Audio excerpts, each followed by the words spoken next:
Olá, este é o programa MAC Debate Direito e Justiça, um programa produzido pela Faculdade de Direito do Campus Campinas. Nós estamos recebendo hoje o professor Daniel Nagal Menezes, professor doutor da Faculdade de Direito do Campus Campinas, professor que tem dedicado a sua vida a pesquisar políticas públicas, a relação entre política e direito, entre política e economia, a quem nós desde já agradecemos. E nós vamos iniciar o nosso programa fazendo uma breve pergunta a ele. De fato, professor, como nós podemos definir políticas públicas? Professor Gerson, muito obrigado pelo convite, a oportunidade de debater esse tema importante para a sociedade que me atrai muito, me dá muito prazer em estar discutindo. A definição de política pública, ela tem um aparecimento técnico, isso nos Estados Unidos, na década de 40, na década de 50, e busca trazer elementos técnicos, tá, decisões técnicas racionais para a ação do Estado. A finalidade da política pública é racionalizar, tá, potencializar a atuação do Estado. A partir do momento em que o Estado se reconhece na obrigação de fornecer serviços sociais e fazer uma intervenção mais direta na economia e na ordem social, ele precisa de instrumentos burocráticos, tá, para que permitam essa atuação, essa ação do Estado. Tá? E é exatamente através da política pública que decorre aí do planejamento e da atuação do ente estatal que vai surgir toda uma teoria dentro da administração pública do direito que busca criar aí uma série de etapas, uma série de mecanismos que estudam as formas de intervenção do Estado na ordem econômica e principalmente na ordem social. Me parece que a questão de políticas públicas é uma questão bastante interdisciplinar, é isso mesmo? Sim, sim. Sem interdisciplinariedade, até mesmo uma transdisciplinariedade, não há o que se falar em política pública. Tanto é que dentro da política pública nós falamos a visão holística dos problemas. A finalidade da política pública é resolver um problema, enfrentar um problema em todas as suas dimensões, e não em dimensões específicas, setoriais, que vão resolver questões pontuais, tá? Mas deixam a descoberto outras questões que são impactadas pelo mesmo problema. Então, tem uma série de exemplos que nós podemos citar aqui. Uma política pública para moradores de rua. Tá? Não basta você retirar o morador de rua de uma determinada localidade e levá-lo para um albergue. Tá? Você tem que pensar na reintegração social, na reintegração familiar, na capacitação para o trabalho, medidas de saúde, tá? Até mesmo na inclusão previdenciária desse trabalhador, tá? Para que você consiga uma política de sucesso que venha aí a reintegrar essa pessoa na sociedade, que é o objetivo final. Tá? E não somente fazer uma limpeza, retirada do trabalhador e colocação no mesmo em outro local. Tá? Sempre é necessário, tá, essa visão holística de todos os sentidos do problema. Por isso que algumas vezes a formulação de política pública ela sofre uma crítica da sociedade, que ela é muito demorada para ser planejada e executada. E essa demora ela tem uma razão de ser, pela dificuldade e pela complexidade das políticas públicas, que vem exatamente da necessidade do diálogo, tá, entre vários setores do conhecimento, vários setores, tá, do próprio poder público, para que possa gerar essa atuação holística aí em cima dos problemas que as políticas públicas pretendem resolver. O Brasil no século XX passou por um processo de transformação, processo de urbanização, processo de industrialização. Em que medida nós podemos hoje pensar nos problemas urbanos que nós enfrentamos? E eu estou aqui pensando basicamente num problema muito sério que tem acometido algumas cidades, algumas regiões, principalmente do estado de São Paulo. Nós estamos pensando basicamente na questão das regiões metropolitanas. Nós conversávamos em off e o senhor me dizia que há um problema muito sério em relação às regiões metropolitanas, um problema inclusive jurídico, constitucional. O senhor poderia falar um pouquinho a respeito desse assunto para a gente? Tá, vamos lá, professor Gerson. Então, começando pelo final, pelas regiões metropolitanas. Hoje, tá, o Brasil ele vive um fenômeno, tá, da conurbação, das conurbações, tá, que são a criação de áreas, tá, limítrofes entre os municípios, no qual o território, a área urbana dos municípios, elas entram em contato umas com as outras, tá, formando uma única massa territorial, tá, como se fosse um único município. Porém, ali tem 1, 2, 3, até mesmo 4 municípios envolvidos numa mesma área. Então, obviamente, os problemas sociais e econômicos, tá, dessa grande área conurbada são os mesmos. Tá? Contudo, eu tenho ali 2, 3 municípios dividindo esse espaço territorial. Aí nós temos que voltar, tá, para a história do Brasil, a origem do Brasil. O Brasil, quando ele é descoberto, tá, nós vamos passar para a etapa das capitanias, dos governos gerais, mas pela própria política de Portugal, nessa época do descobrimento, século XV, século XVI, século XVII, ele acaba por permitir a formação de poderes locais, o que vai resultar, com o passar do tempo, inclusive na Constituição de 1988... Esses poderes locais são as famosas câmaras municipais compostas pelos homens bons, é isso mesmo? Isso mesmo. Tá? Ou seja, um conjunto de governantes locais que vão formar o que nós chamamos hoje de câmaras municipais, tá? A figura dos prefeitos. Isso, politicamente, dentro dos textos constitucionais, vai resultar que o município no Brasil ele é considerado um ente político. O que é isso? Tá? Ele tem autonomia política, nós temos eleições para os cargos de poder, executivo e legislativo, e autonomia financeira. Tá? E como que isso vai funcionar na Constituição? Como é que nós vamos dividir o poder? Tá? Já que aqui nós temos o governo federal, a União, os estados, compondo aí o nível intermediário, e também ali o poder local, que é composto ali pelos municípios. No Brasil são quase 6 mil.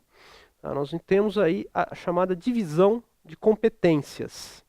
Essa divisão de competências, que é previsto na Constituição Federal, ela vai dizer o que cada ente é responsável. Tá? E no Brasil nós temos uma divisão razoável, que funciona bem, no qual ela estabelece as competências do governo federal, então emissão de moeda, controle de material bélico, política monetária, ou seja, as questões macro, as questões gerais são da União. Tá? Nós temos ali um nível intermediário do Estado, que ele é esvaziado, tá? E as questões locais são atribuídas aos municípios. Aos municípios. Muito bem, professor. Nosso tempo está estourando no primeiro bloco, nós vamos retomar esse assunto. Nós pedimos a você que nos aguarde, nós retornaremos com esse assunto. É sempre bom, né, ter a sua presença e, portanto, vamos retomar esse assunto porque ele é muito pertinente.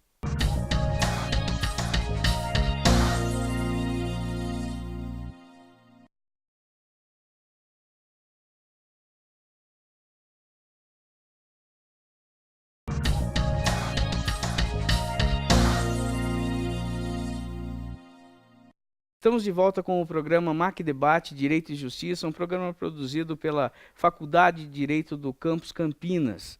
O Mackenzie está abrindo uma série de programas tratando de políticas públicas e hoje nós temos o prazer de receber aqui o professor Daniel Nagal Menezes, que estava falando no bloco anterior a respeito da participação dos municípios nessa organização federativa. Então, professor, retomando essa linha de raciocínio, gostaria que o senhor pensasse conosco a respeito do município, que é uma figura, um ente tradicional, e essa questão nova, essa questão que mexe com todo mundo, que é exatamente a figura dessas regiões metropolitanas. O senhor poderia nos explicar essa relação entre esses dois entes? Perfeitamente, professor Gerson. Bem, então, retomando, a Constituição Federal, historicamente, ela faz a chamada divisão de competências, que vai estabelecer o que nós chamamos no direito público de pacto federativo. É um grande pacto no qual são estabelecidas ali as regras, as ações, as competências mesmo de cada ente federado. E o Brasil tem os 3 entes, tá? União, Estado e município, tá? Além do Distrito Federal, que é um caso à parte. E ali dentro ele determina o que cada um deve fazer, tá? Isso em relação à questão de arrecadação, à questão das políticas de saúde, algumas políticas, algumas ações específicas, elas são denominadas competências comuns, por exemplo, saúde. Então você tem ali os 3 entes, o governo federal, o governo estadual e o municipal atuando na saúde, atuando também na educação, algumas áreas de segurança pública. Você vê vários entes atuando de forma concomitante. E a Constituição, lá no artigo 25, ela, desde a época dos regimes militares, da Constituição de 67, ela prevê uma nova figura, tá? Que são a chamada região metropolitana. Tá? Essa figura, ela busca criar, de uma forma administrativa, tá, dentro dessas áreas conurbadas, são cidades limítrofes, cujas áreas urbanas são limítrofes, uma área administrativa, tá, que busca o quê? Facilitar, tá, a gestão conjunta dessas regiões conurbadas, dessas regiões aí que estão, os territórios estão conjuntos. Tá? Porque vai se perceber o seguinte, tá, um problema de abastecimento de água, tá, que é um problema que nós vivemos hoje, ele é um problema que não abrange só um município, ele abrange um conjunto de municípios que estão próximos um dos outros. Ou seja, nós temos uma divisão territorial entre os municípios, cada vez menos perceptível, mas os problemas perceptíveis se espalham por todos esses municípios que estão ligados, conurbados. Exatamente, professor Gerson. Tá? Ou seja, os problemas são regionais ou até mesmo estaduais, mas as pessoas responsáveis por resolvê-las ou são municipais, ou é o Estado, ou é o governo federal. Muitas vezes está distante a milhares de quilômetros ali do local do problema. Então você pensou uma figura, tá, que poderia ali resolver, pensar de uma forma coletiva estas políticas públicas, pensar de uma forma regionalizada. Você ter, por exemplo, uma única política, tá, de saneamento básico em uma região metropolitana. Ao invés de cada município possuir a sua política de saneamento básico, tá, a região pensaria uma política única específica. Tá? Ou pontos que envolvem ali necessariamente a atuação de mais de um município, por exemplo, transporte metropolitano. Tá? Em regiões conurbadas, é comum você ter o trabalhador residindo em uma cidade e trabalhando em outra. Tá? E o marido trabalha aqui, a criança fica aqui, a esposa trabalha num terceiro município. Então você precisa de políticas de transporte integrado. Agora que entra o problema jurídico. Tá? Nessa divisão de competências, tá, só foram previstas competências para a União, para os estados e para os municípios. E para as regiões metropolitanas, a Constituição somente previu a regra de criação, tá, mas não de atuação. Então, a região metropolitana, em termos teóricos, é uma grande invenção, uma criação muito interessante, porém, em termos práticos, tá, ela não tem operacionalidade nenhuma, tá? Porque ela não tem competências. E esse é o grande problema que nós vivemos na atualidade. Então nós estamos falando de algo previsto na Constituição, no entanto, que não foi ainda algo normatizado, não se ensinou aquilo que de fato seria a função essencial, como ela de fato funcionaria, né? Ou seja, como uma região metropolitana poderia atuar para resolver os problemas que são comuns a alguns municípios. Isso me parece extremamente pertinente. Nós estamos caminhando para o final desse bloco e nós vamos retomar no próximo bloco falando exatamente sobre esse problema. Como que a gente resolve essa situação que me parece ser fundamental, que é exatamente essa organização oficial da região metropolitana. Nos aguarde aí, nós voltamos já e daqui a pouco nós vamos retomar esse assunto com o professor Daniel.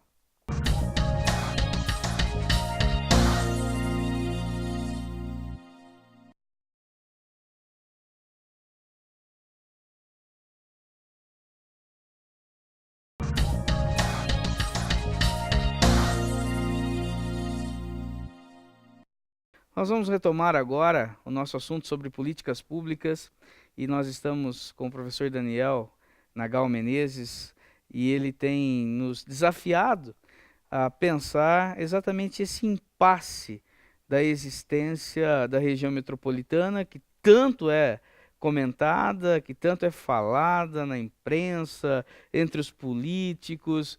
Mas há um problema jurídico, um impasse. E se há um problema jurídico, há um impasse, eu fico imaginando o problema de funcionamento, o problema econômico, por exemplo, né? O problema de quem investe quanto para resolver um problema que é geral. Você poderia continuar a sua explanação, professor? Claro, professor Gerson.